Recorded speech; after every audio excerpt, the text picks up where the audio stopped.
स्वागत है आपका हिंदी व्याकरण की इस क्लास में, जहां पर बिहार विशेष विद्यालय अध्यापक पात्रता परीक्षा के संबंध में हम लोग हिंदी भाषा 1 के संबंध में वार्ता कर रहे हैं।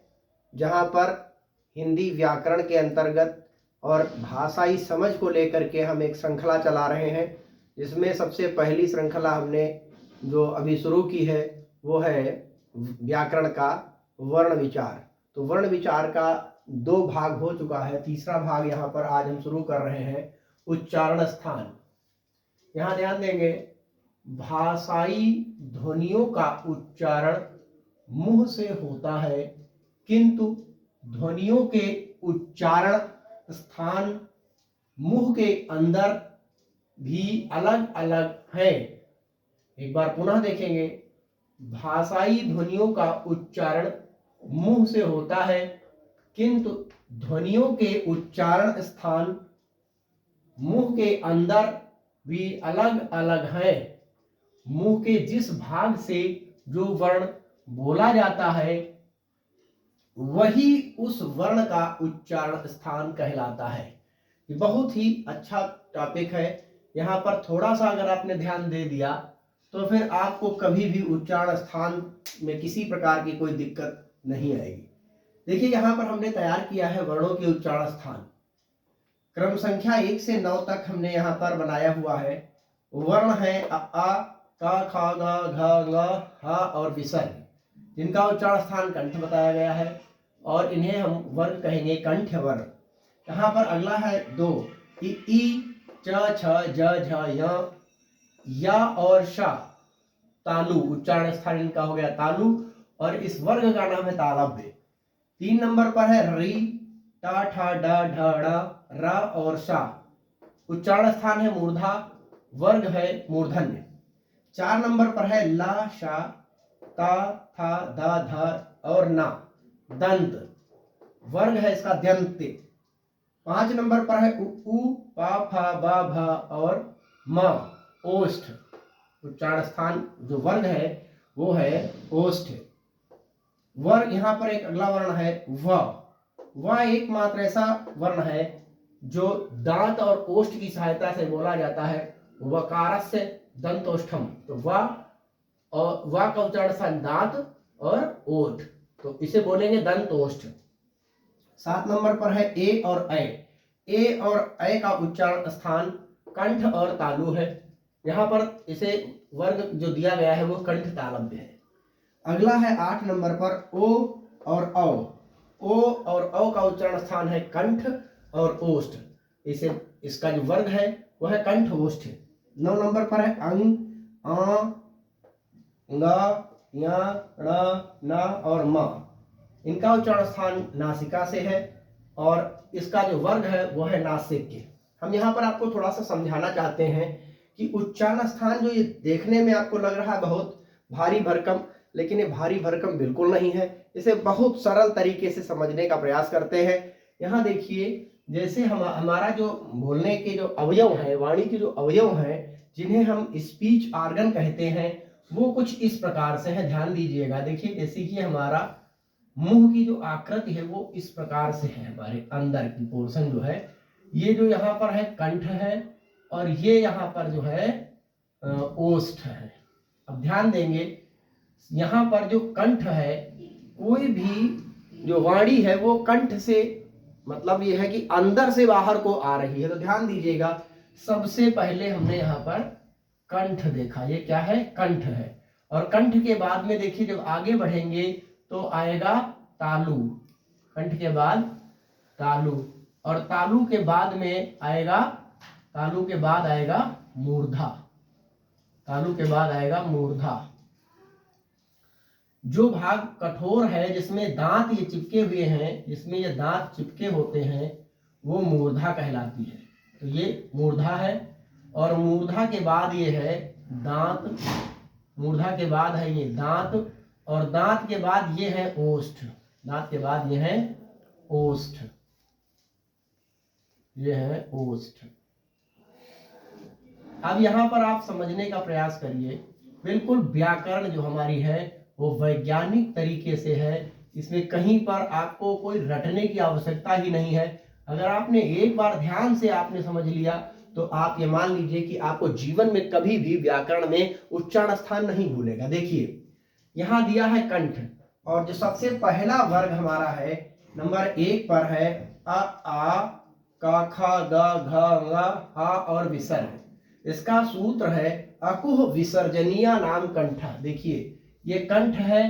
कंठ यहाँ पर सबसे पहले जो अंदर हमारे मुंह के अंदर जो है कंठ है, तो कंठ में सबसे पहले ये वाले वर्ण है अ आ अकुह विसर्जनीय नाम कंठ। अ आ क ख ग घ हा और विसर्ग, इनका उच्चारण स्थान कंठ है और इसको हम कहेंगे कंठ। तो यहाँ पर ये देख लीजिए कंठ, और कंठ के बाद हम आते हैं तालु पर। तालु से देखिए 2 नंबर पर ई चु यसा नाम तालु। ई च छ ज झ या और सा, उच्चारण स्थान इनका देखिए तालु है और इसका वर्ग है तालव्य। यहाँ देख लीजिए तालु 2 नंबर पर तालु आया, 1 नंबर पर क वर्ग, 2 नंबर पर च वर्ग, और इसके बाद में है ऋतु रसाणाम मूर्धा। देखिए री और फिर टा ठा ड ढ ड़ रा और शा, यहाँ पर ये सब स्वर रहित है। यहाँ पर स्वर अभी इसमें नहीं लगा है। जब इसमें ह्रस्व आ लग जाएगा तब इनको बोलने की स्थिति में आ जाएंगे। अभी ये स्वर रहित है, शुद्ध व्यंजन है ये अभी। तो यहाँ पर देखिए ऋतु रसाणाम मूर्धा 3 नंबर पर देख सकते हैं आप। यहाँ पर 3 नंबर पर मूर्धा है, और ये देखिए 3 नंबर पर जब हम अंदर से बाहर को आ रहे हैं, अंदर से बाहर को निकलेंगे तो देखिए टा ठा री टा ठा डा ढाणा रा और सा, इनका उच्चारण स्थान मूर्धा है। इन्हें हम मूर्धन्य कहते हैं। इन्हें क्या कहते हैं? इन वर्णों को हम मूर्धन्य वर्ण कहते हैं। अब देखिए अगला क्रम देखिए 3 नंबर के बाद में हमको मिला 4 नंबर, और 4 नंबर पर जो है दांत आ जाते हैं। दांत, मूर्धा के बाद में दांत है, और दांतों से देखिए कौन सा वर्ण हम बोल रहे हैं? ऋतु लसा नाम दंता। देखिए 4 नंबर पर है ला शा और ता था दा धा और ना। तो देखिए ये दंत आपको मिल गया 4 नंबर पे। दंत्य, दंत्य वर्ण 4 नंबर पर आ गए। यहाँ पर दंत है। उसके बाद में देख लीजिए उपु पद्मानीय नाम ओष्ठो। 5 नंबर पर है उ पा फा बा भा और मा।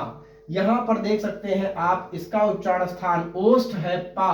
ये जब ओठ जो है मिलेंगे, दोनों आपस में ओठ चिपकेंगे, तभी आप देख सकते हैं कि ओठ के प्रयोग से ही पाफा बाभा माँ आप बोल सकते हैं। बिना ओठ का प्रयोग किए हुए पापा बाबा माँ नहीं बोल सकते हैं। तो आप देख लीजिए, हम उम्मीद करते हैं कि आपको जो ये क्रम मैंने बताने का प्रयास किया है, अंदर से बाहर की ओर जब आप आएंगे तो जो क्रम में आपके वर्ण होते हैं, देखिए क वर्ग, च वर्ग, ट वर्ग, त वर्ग, फिर पा वर्ग, तो देखिए वही क्रम है बिल्कुल कि नहीं है जो आपके पास कचोटता प्यार हमने बताया था। क च ट और ता और ये पा, क च ट त पा, वही वर्ग है।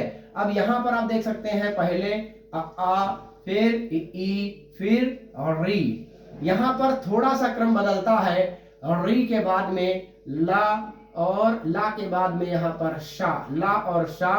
अब देख लीजिए यहाँ पर उ और उ के बाद में वकार से दंतोष्ठम, वकार से दंतोष्ठम 6 नंबर पर है। वकार जो है, वकार का उच्चारण स्थान दंत और ओष्ठ, वकार से दंतोष्ठम, इसे हम बोलेंगे दंत ओष्ठ।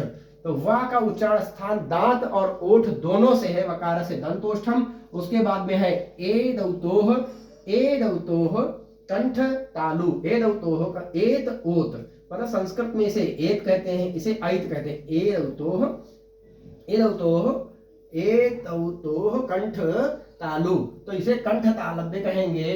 इसे ये है कंठ तालव्य, और कंठ तालव्य के बाद में ओ दौतोह कंठोष्ठम, ओ दौतोह, ओत ओत, ओत का उच्चारण स्थान जो है कंठ ओष्ठ है, ओ दौतोह कंठ ओष्ठम। इसके बाद में अंग, अंग और अंग और आ, इनका देख लीजिए यहाँ पर अनुनासिक और अनुस्वार, अनुनासिक और अनुस्वार, ये अनुस्वार और ये अनुनासिक, इनका उच्चारण स्थान देख लीजिए।